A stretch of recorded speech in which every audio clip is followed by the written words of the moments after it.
In this procedure, we are going to inject a 1 millivolt or 1 VAC RMS signal into a hand clamp in order to run our control system high and low and perform calibrations. First thing we've got to do is set up our Tektronix signal generator to output a 500 millivolt RMS signal. Now it says 500 millivolts. You'll notice I just said 1 VAC. The amplitude is listed in this as only half peak, so since we're doing an AC sine wave, 500 millivolts times 2 is 1 VAC. First thing you'll want to do is power on your equipment. You'll want to make sure that even your signal conditioner and everything is powered on for at least 30 minutes to let everything warm up. And for the Tektronix signal generator, that's probably not an issue to have that powered on, but you definitely want to make sure that the run test or components are powered on. That way heat distributes evenly through the components, because a lot of our signal generation is based on resistance of components, and that's going to affect it or load the circuit. And so we're trying to calibrate around those inherent tolerances and resistors, so we need everything powered on just like it would be if it was in production. First thing we're going to do is we're going to start from scratch. We're going to turn on our unit, our signal generator.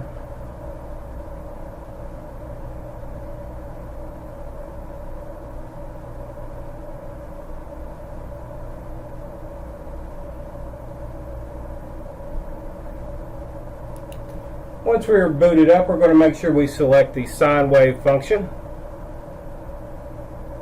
We are going to select the frequency using the small function button off to the side. And it should have frequency. If it does not say 60 Hertz, simply type it in. Make sure that you select the right unit. This one is the Hertz, so make sure you select that one. And then we're going to set the range of our trigger knob to, we want to, as we turn this knob here, I want to see it change here at 10 increments of 10. So next we're going to click our amplitude button. We're going to type in 10. We're going to select millivolt RMS because these hand clamps output a RMS signal, so we have to generate an RMS signal. Root mean squared. Now that we've done that, you'll see that I've went ahead and got everything ready, but now we've got to turn on the channel. So what we're going to do is turn that channel on, and it should light up. You'll see your corresponding voltage. Notice that I'm injecting a 20 V RMS signal, but I'm reading a 40 millivolt AC signal. Remember, you got to double it. If I run it through the paces, I should be able to run it all the way up to 500 millivolt RMS, and my corresponding voltages will be 1 VAC.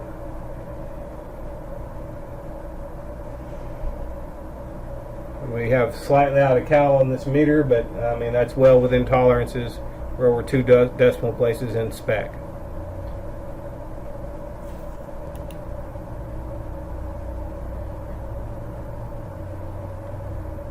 We're going to make sure that we plug in our adapter to the signal conditioner. If we look right here, I've made one. It goes straight into the BNC connector on your signal generator and plugs straight up to the unit.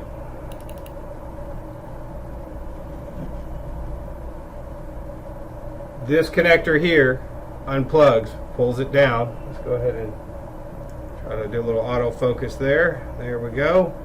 We're going to pull that down, so that's part of your unit. So once that's plugged up, we should be able to generate a test signal to that.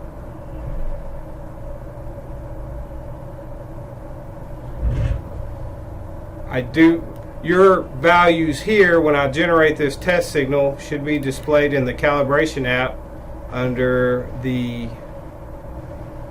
present raw input. These, depending on what unit you're using or what section, is usually scheduled 4,000 equals 4 milliamps and 20,000 equals 20 milliamps.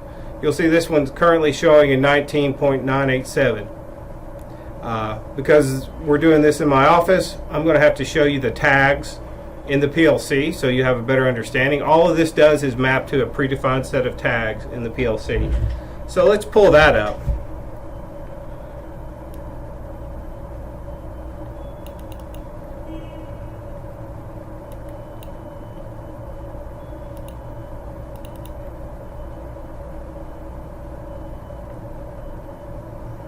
Here we have the same tags. This is our device name. The dot represents what part of the equation, of the scale equation, are we looking at. This will always be the same on all your calibrations. Raw input, raw min, raw max, scaled min, scaled max, and scaled out. Those will be the same on all of these procedures. So currently I'm injecting a 1 VAC signal, and you'll notice that we are showing 10 amps out. That would be reflected here as in the percent scaled output would be 10 right here. So I'm going to go ahead, that once we have this hooked up, I'm going to run this up and down, verify that it's working, and I'm going to inject a 20 millivolt RMS signal into the sensor right now, and we'll see that's 0.2 amps. So if I go all the way up to a half VAC, I should read 5 amps. Scale of this handheld clamp is 0 to 10 for engineering units. So if I go to 250, or half, I should read approximately 5 amps. That tells us we have good linearity in this sensor.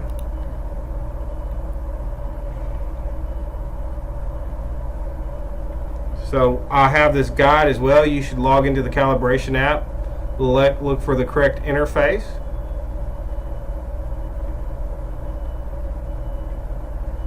We've just completed this. We've been running the signal between here and making sure that we have 0.2. Probably need to correct that, 0.2 to 10 amps. Now we're going to go ahead and hook the clamp back up and zero it. So as you adjust this in your calibration application, you should see this live value under percent raw input. Change this value right here. I don't have this working in my office due to firewall issues, so we're going to have to show you on the PLC side. But it's this right here tag links to the same tag I'm showing you on the PLC side. So here we have our scale instruction. We have input, and you'll notice our input is floating at 4.013. Well, that means it's not zeroed because we were showing a 0.8. Due to ISO certifications, we want this as accurate as possible, so we're going to go ahead and zero this out. Be careful when you adjust the span. They're little 10-turn potentiometers, and they're very easy to turn past the min and max rotation, and if you do, you can damage the internal sensors. So we're going to come over here and we're going to gently squeeze that. Oh, and you see how extremely sensitive. Try to get as close as you can to 4,000. You're never going to get exactly there.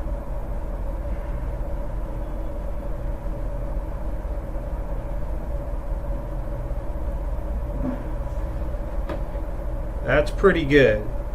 Okay, so if you're having trouble getting there, it really doesn't matter.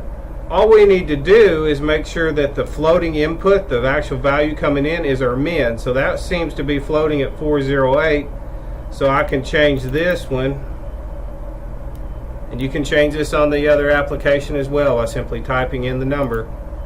And we have pretty much zeroed that out down. You'll notice when it floats, it'll have like a negative value here. That's scientific notation. That is not really showing 6 amps. You'll notice it's actually showing, that actually means 4 or 5 decimal places to the left of the 6. So don't worry about that. So that is pretty dead on. Next, we'll need to hook up a known load. We want to try to shoot for 5 amps mid-range and just confirm that this is reading somewhat correctly. You'll need to make sure you use a good high quality calibrated hand clamp to confirm your readings, because we want it to match within 0.5 amp of a calibrated hand clamp. Those are located in the QA office.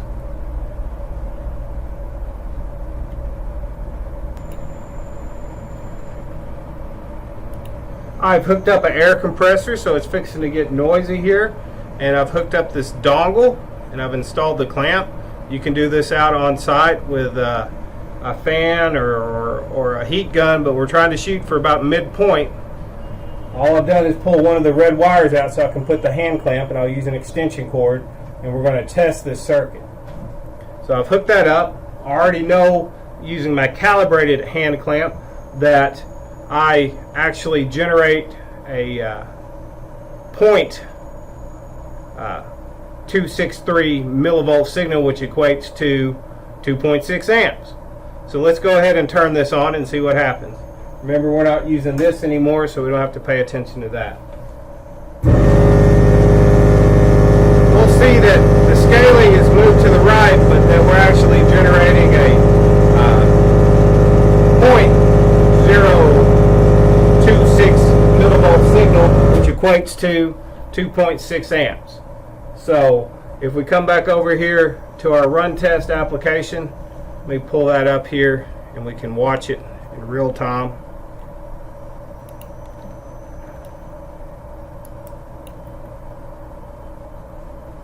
Here is our percent of raw input,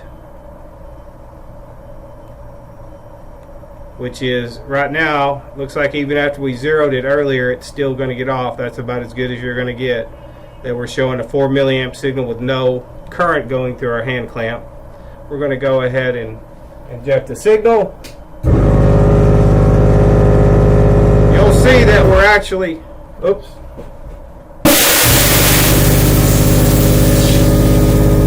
You'll see that this compressor is pulling 2.5 amps, and we're showing 2.5 amps on our scale. That means we're successfully calibrated and verified that this hand clamp sensor is working.